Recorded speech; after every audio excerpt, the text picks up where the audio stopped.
Welcome to Woman Things, the podcast, a show dedicated to women who want to connect with their bodies and optimize their health for a more holistic and balanced life. We are your hosts and women's health experts, Cara Moore and Kirsten Humphreys, and we will be taking you on a journey of education and empowerment. Stay tuned each week while we break down all the hottest topics in women's health today, including food and nutrition, periods, gut and skin health, fertility, and everything in between.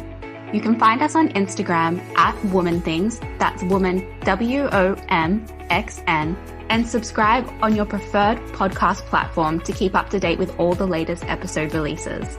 We hope you enjoy the episode today, and thanks so much for tuning in.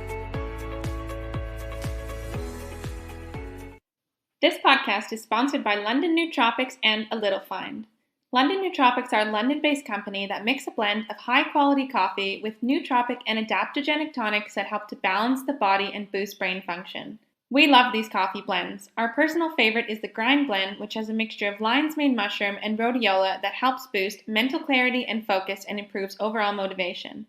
If you love a morning cup of coffee, why not try some of these amazing blends for yourself? You can find them at londonnootropics.com or on Instagram at london.nootropics. And A Little Find are an online department store where you can discover innovative, aesthetic, and conscious brands on one single platform for all ages across all categories. We love A Little Find as it shines a spotlight on brands who have a particular focus on being eco-friendly, low-waste, and sustainable. It was from being asked, just where did you find that, many times that the idea for A Little Find was born. You can find them at alittle.find.com or on Instagram at A Little Find. Hi, and thank you so much for joining us for our very first episode of Woman Things, the podcast. We're so excited to have you here today and to join us for our very first episode. We've been busting at the seams to start this, so thank you for joining us. We're going to start with some introductions so you can get to know us a little bit better. My name's Cara. I'm a clinical nutritionist and fertility awareness educator.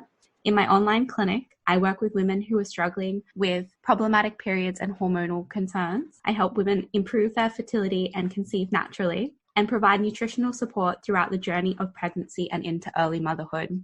I also coach the fertility awareness method. So I teach natural contraception to women who are looking to get more in tune with their fertility and menstrual cycle.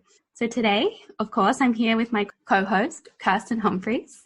Hi, thanks for the introduction, Cara. So I am a registered nutritional therapist and certified health and wellness coach. I specialize in women's health. In particular, I work with women one-on-one on issues revolving around their skin, gut or hormones, and mental well-being. We both work in London and offer one-on-one consultations online. And we actually met in London, didn't we, Cara? Yeah, we did. So Kirsten and I work together in a health food store. I feel like that's a caveat we should let go now. And during that time that we've been working together, we've really come together to share our passion to kind of give birth to this project, Woman Things, the podcast. We do actually have to give credit to our friend Neve because she sparked this light bulb in our head about a year ago. Before COVID happened, we were out for lunch and we having conversations about women's health, and Neve had mentioned that maybe we should start a podcast. And then I just kind of went, yeah, actually, we should start a podcast. And that this idea of Woman Things has kind of sprung from that. So thank you, Neve. Yeah, this episode's dedicated to you. So yeah, it's kind of crazy how things come together, right?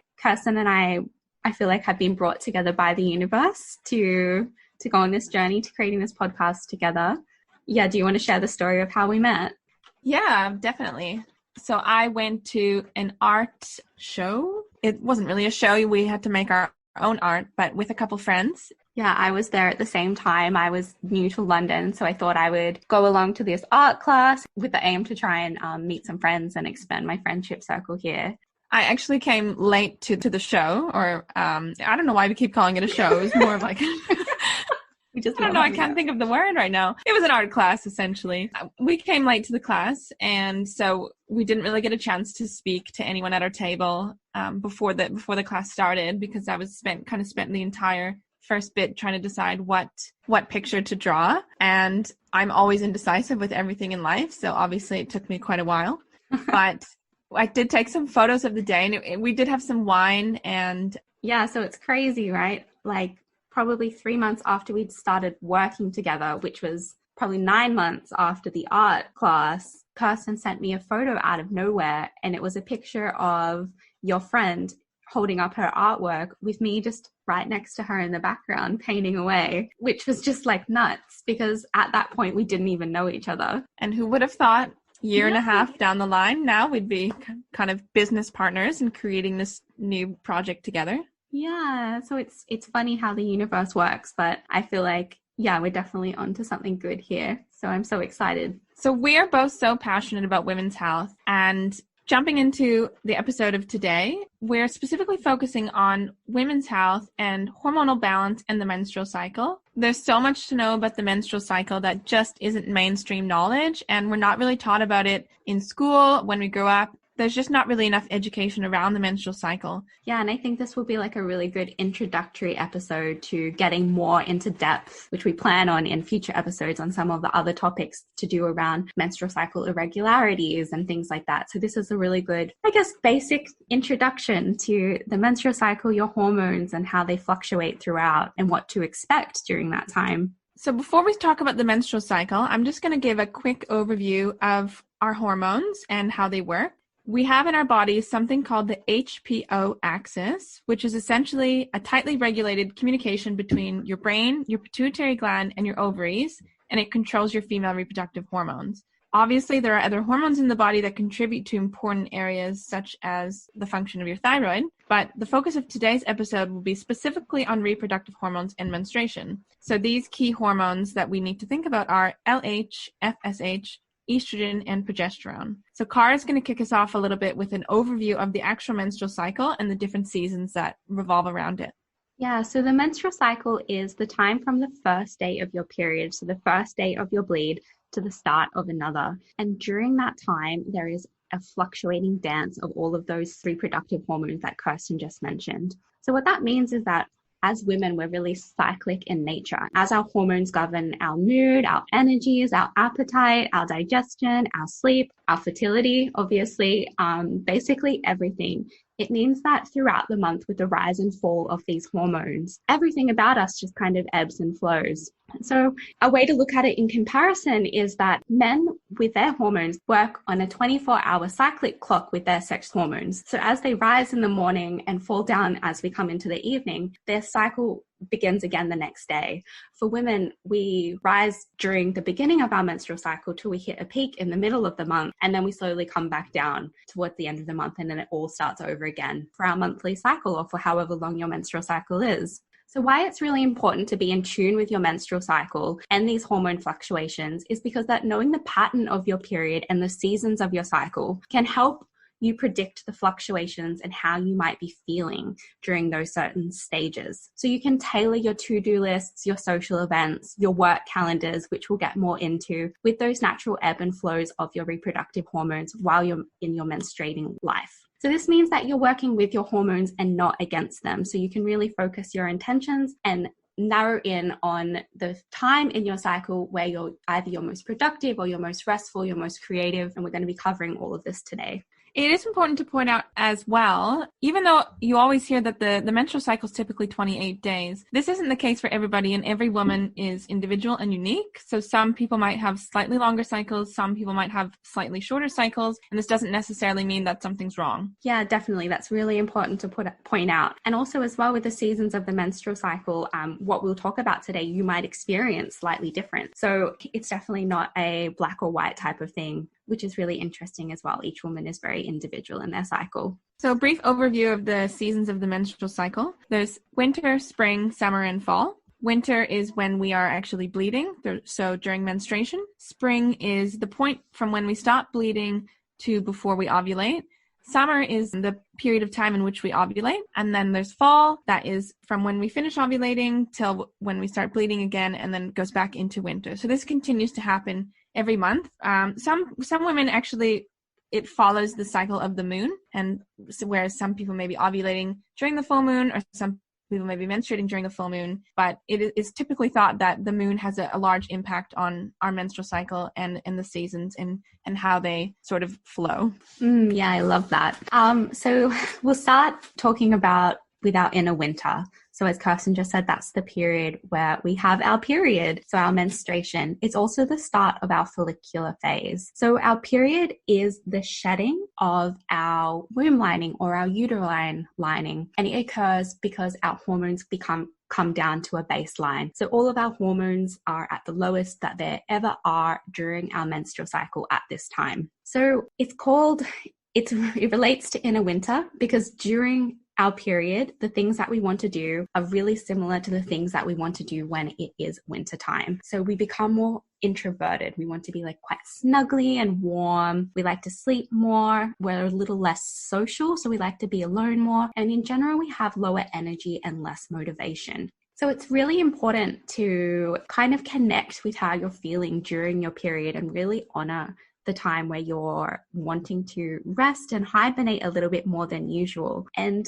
during that time, we can really focus on planning or dreaming up a new big project, really digging into our creativeness on our inner self. So it's a really great time for journaling, and also letting go of any negative emotions or just releasing anything that you feel is no longer serving you during that time. So it's really the start of a new cycle. So it's a really good time to let go of anything that's no longer serving you. So a tip for this phase is the more that you rest and the more that you honor this time of being slower, the more energy that you will have for the rest of your cycle. So surrendering to the slowness, nurturing and nourishing yourself with food, sleep, baths, heat packs, all of those nice things that you want to do while you have your period. Minimizing social outings if that's what you feel like as much as possible, so you can really reserve some of that energy in your tank, fill your cup back up, ready for the rest of the cycle ahead. Also, typically avoiding alcohol, right, during this phase is pretty important. Yeah, definitely. So avoiding alcohol,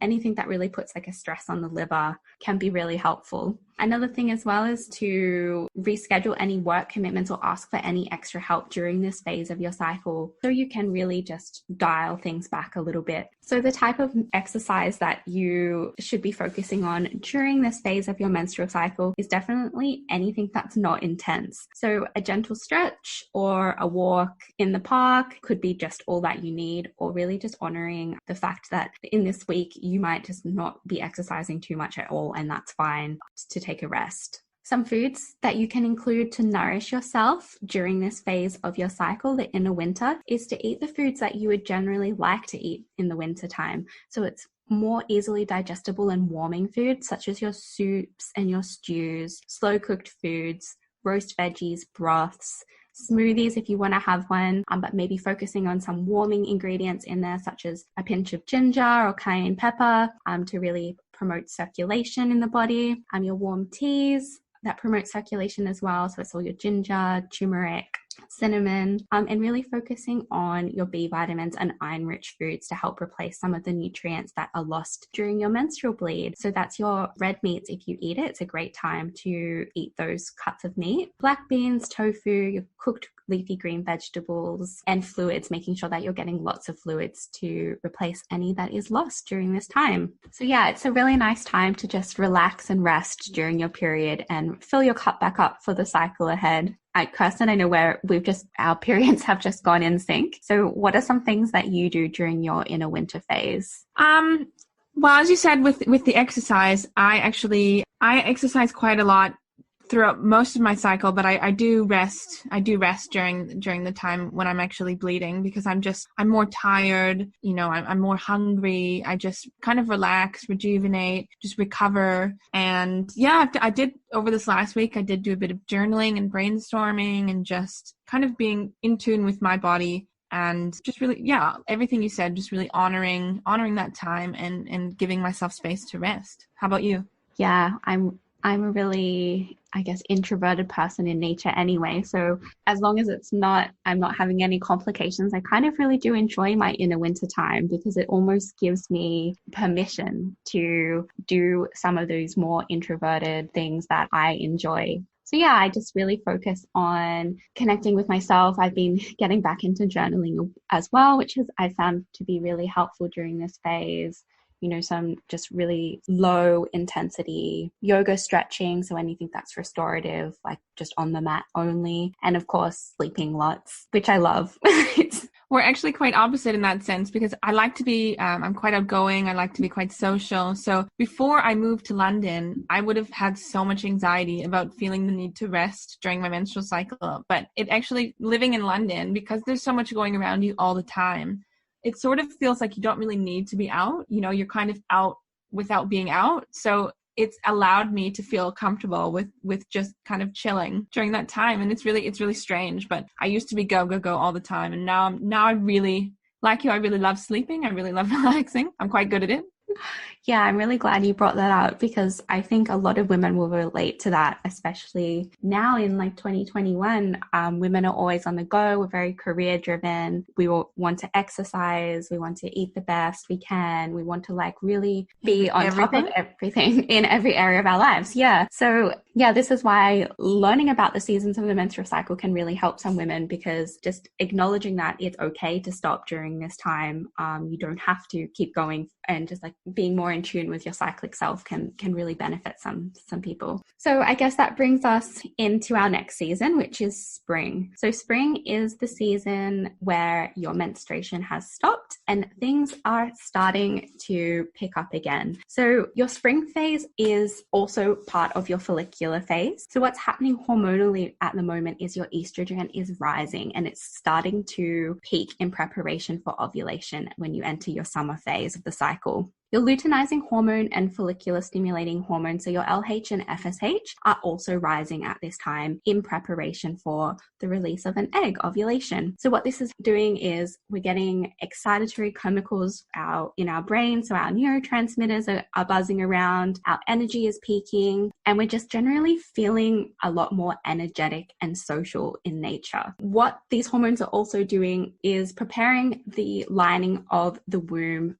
for a potential pregnancy. So the estrogen is causing our uterine lining to grow. So the characteristics of this phase, we're like the bear emerging from hibernation. We want to be more social again. We have a positive can-do attitude, and we can really like get some of those creative tasks that we birthed during our winter phase on the road. Because of this energy, it's the best time to focus on any mental tasks, to get your to-do list done, any organization, begin any social events, and all things lovely like that. A lot of people love the spring phase of their cycle, I think, because of this rising energy that's occurring, and it's just like a really nice time in your cycle. On the other hand, some women might find themselves a bit restless or impatient if they don't have anywhere to kind of channel this like newborn energy from, and you might also find yourself a little bit overwhelmed because of that. Yeah, I know with myself, I don't know, probably because we've been on a 3-month lockdown here in London, but I'm kind of in my spring phase now, and I definitely don't feel quite as like chirpy and ready to go like I normally do. Yeah, could be the weather. The lockdown definitely doesn't help, right? Yeah, the London grey skies and the lockdown together. Yeah, it's getting a little old, I think. Nearly there though. Nearly there. So some tips for this phase: obviously channeling your energy into any creative tasks that you have, socializing and connecting with people more. Foods to focus on can include good quality lean proteins and complex carbohydrates such as your whole grains and root veggies. You don't want to be skipping out on your complex carbohydrates at this phase because they're really important for the upcoming ovulation to occur. Which brings us into our summer phase, which, Kirsten, do you want to explain a bit about that? Absolutely. So the summer phase, which I said before, is when we ovulate, and it's the most important event in the menstrual cycle. Typically around this time, your discharge will thicken to the point of sort of an egg white consistency. So it's going to be slightly whiter and stickier in the days before, and then more dry, and will probably stay slightly sticky and thicker after ovulation, but you should have that sort of egg white consistency during ovulation, and this usually indicates that you actually have ovulated. So in this time, your estrogen will peak, your luteinizing hormone will surge, and your follicular stimulating hormone will also surge, as Cara said, and your progesterone might be being released, and your testosterone will be at its highest. Characteristics around this time include being more energized, your superwoman powers will come out, your libido will be higher, and you'll be more switched on and ready to socialize. So planning events and dates, or even like sexy nights in with your partner, is a really good time during ovulation to actually do these activities, because you feel better about yourself, you feel more sexy, you feel more confident, which is so important for a lot of things in life. So some tips and foods to eat during this phase. You're likely to be less hungry because estrogen can actually suppress your appetite. And I know this personally happens with me. I get so much less hungry, and usually I'm hungry all the time. So around when I ovulate, I get way less hungry. So around this time, it's important to focus on good amounts of protein and fats to sustain your higher energy levels that you have, as well as eating fiber-rich foods such as cruciferous vegetables. So these include your sprouts, broccoli, cauliflower, as well as antioxidant-rich foods such as raspberries and strawberries to actually aid the liver with the detoxification process of the hormones. So after we ovulate, then we're into the autumn, which is typically around days 21 to 28, although this can vary. So as I said before, the discharge might be a little bit thicker than it was prior to ovulation, when it usually should be quite dry. And some of the characteristics around this time are you're going to be becoming more calm, you'll probably be more sleepy, your appetite is likely to increase again. Yeah, it's really important at this point in time not to skip any meals, because your cravings will be higher. So having regular meals, not allowing yourself to go hungry. And some other tips for this phase could be including calcium-rich foods such as sesame seeds, any full-fat dairy if you can eat that, and magnesium, so any pumpkin seeds, dark green leafy vegetables, B vitamins. Green leafy vegetables are so important, and starch vegetables such as sweet potatoes, squash, parsnip, and pumpkins to help reduce any sugar cravings that you might have. So you still want to focus at this point on blood sugar balance, which is including healthy proteins and fats. So this is your turkey, your chicken, all the lean meats like that, and any avocados, olives, olive oil, any of these healthy fats, because they actually keep you full and keep your blood sugar levels balanced. So you'll get less cravings for sweet and more sustained energy levels. Yum. Yeah, it's so important as well. I think as people, women in particular, we don't honor our hunger signals as they increase during that premenstrual phase. It's kind of thought of as a bad thing, that we shouldn't be eating more in fear of weight gain or things like that. But actually the increase in progesterone makes our metabolism work faster. So we're actually burning more fuel. So you should allow yourself to have those extra snacks to get you through as well, because you're burning it up. You definitely deserve it. That's such an important thing to point out. Thanks, Cara. So this is typically the time when you'll experience your PMS symptoms. So these include bloating, mood swings, brain fog, sometimes digestion issues, stuff like that. Around 75% of menstruating women actually experience mild to moderate PMS symptoms, whereas 20 to 30% may experience symptoms that are more severe, and they're likely to affect their day-to-day life. In your day-to-day life, this can include having to miss work or school, whatever age you may be, not being able to actually go out and do the things that you want to do. And I don't know, like, have you experienced any? Because Cara, actually, I don't know if you want to briefly, you have a bit of a background with your premenstrual symptoms and your health in terms of your menstrual cycle in general. I don't know if you want to briefly touch on that. Yeah, so I have polycystic ovarian syndrome, so PCOS. I was diagnosed with it about 5 years ago. But before I was aware of my diagnosis, or even really what PCOS was, I suffered from severe PMS, premenstrual syndrome symptoms. And they would range from really, really low mood, anxiety, mood swings, food cravings, bloating, digestive concerns. And it was really all due to, I guess, a really big underlying hormonal imbalance. So when I think back to this time, I really thought that what I was experiencing was normal. I thought that every woman experienced PMS symptoms to the extent of what I was experiencing, and just that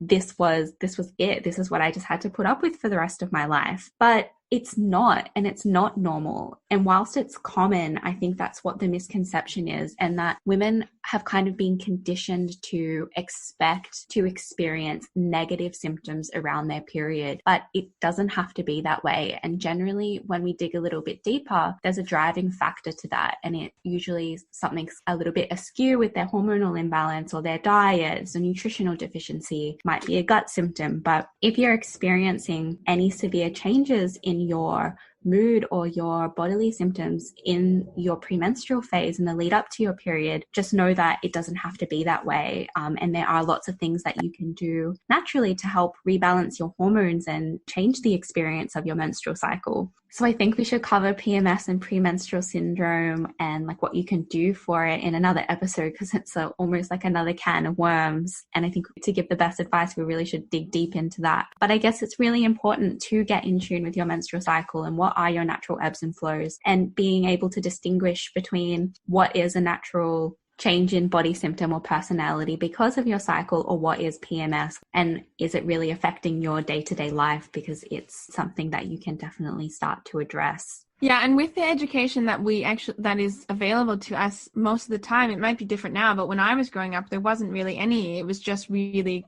go on birth control. You know what I mean? This will make everything better. Just go on birth control, it'll be fine. And obviously, in some cases, birth control is necessary and important if the symptoms are severe, to actually reduce those symptoms and give somebody a better quality of life. But it doesn't have to be the answer to every problem. And there is so much you can do, as you said, Cara, to influence that and to improve your health for the long term and really get control of over your cycle now. And this can include changes in your diet, changes in your lifestyle, reducing stress levels, adopting a mindfulness routine, anything that really brings you into a sense of calmness in your life, and just an overall improvement in your diet and lifestyle, as I said, to really help balance things out and to get control of your health. So to kind of sum all that up, some key changes you can start making today would be increasing your fiber intake, having lots of cruciferous vegetables. So this is your, as I said before, your cauliflowers, your Brussels sprouts, your broccoli, anything like that, because these actually help with your hormone detoxification, as well as not cutting carbs is contrary to what you may think, with the ketogenic diet being such a big fad,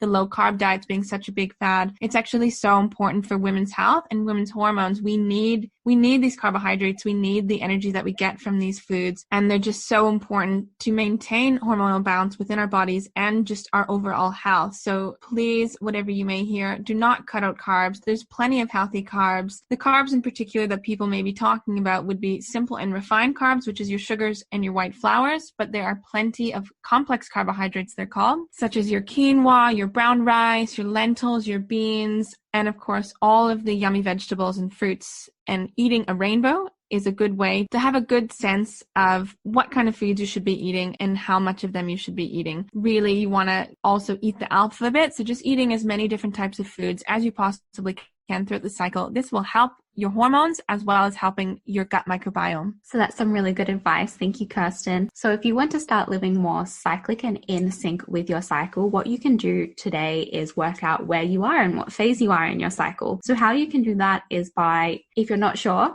waiting until your next period, and then you'll be able to identify when you're in your inner winter, and then looking at resources which can help you identify when you've reached ovulation, and then tracking your cycle from there to see where you're at, and using some of those tips that we spoke about today to really just tailor your day-to-day routine and diet and lifestyle choices to help you live more in flow with your hormones and not against them. So this might all really seem very foreign to you if it's not something that you've ever paid attention to before, which I think is completely normal for most of the female population. As we said at the beginning, it's just something that we're not really educated around. But as you do start to pay attention to your cycle and where you're at and how your body's changing, you will notice the changes in your discharge symptoms and your energy levels, your appetite, your mood, and you can really start to honor where you're at. Yeah, thank you, Cara, for wrapping that up so nicely. This about comes to the end of our first episode. We're going to dive deeper into a lot of these topics a bit more throughout the rest of the season. We're going to be discussing exercise throughout the menstrual cycle. We're going to be discussing PMS symptoms and what you can do about them. We're going to be discussing a whole bunch of other really great stuff. So please stay tuned. This is just number one, but there's many more great ones to come. We hope that this episode will shed a little bit of light on connecting you with your menstrual cycle and your body. You've been listening to myself, Kirsten Humphries, and my co-host, Cara Moore, and we are Women Things, the podcast.